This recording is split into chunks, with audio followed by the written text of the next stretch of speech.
Ngiyavuma sekwenzekile-ke navumelana ukuthi akasebenze ukuze naye akwazi ukuthi impilo ingalokhu imndawonye ngoba kwesinye isikhathi uma kusebenza indoda yodwa impilo ima ndawonye. Kodwa yabo le nto yokuthi evalwe thaqa amakhaya, evalwe thaqa, ayikhohlwani bafana bakithi. Kusho ukuthi kahle kahle le nto ikutshela ukuthi uma ngabe kuzohlalwa nabantu emadolobheni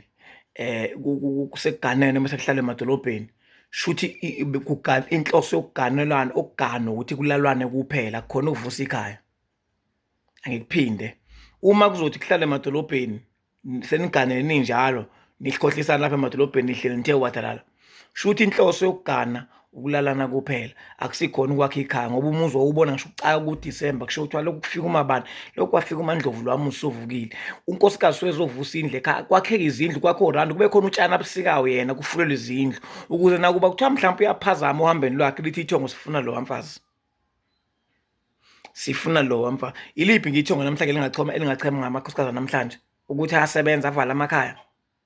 Ngiyavuma-ke isimo sakho siyakuvumela ukuthi akasebenze nivumelene livalelani pho ikhaya engasayi ekhaya senihlala ethe senino-2 room enihlala kona la eThekwini isalukwazi hlala sodwa ekhaya.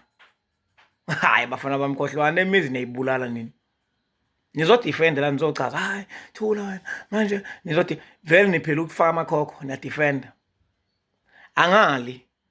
ivalelana amakhaya ukugana kuganelwa ingane bonke labantu abaganwa inhloso yabo yini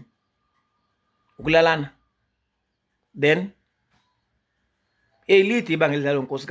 unkosikazi lide kakhulu ibanga lide ngasho ngathi mungaze uyibona inkosikazi kini usuke ungazi lide kakhulu kabi ibanga elidlalwa unkosikazi ukubona lapho ukuthi kubaleka kanje kanti kuba nomuntu ongakuwena usheshe efana nothi umakho ucobo kuqala ngalesizukulwana samanje nje yonke lento eyenzakala ukuphithiphithi omngaka kuvalelana pho ikhaya livalelana.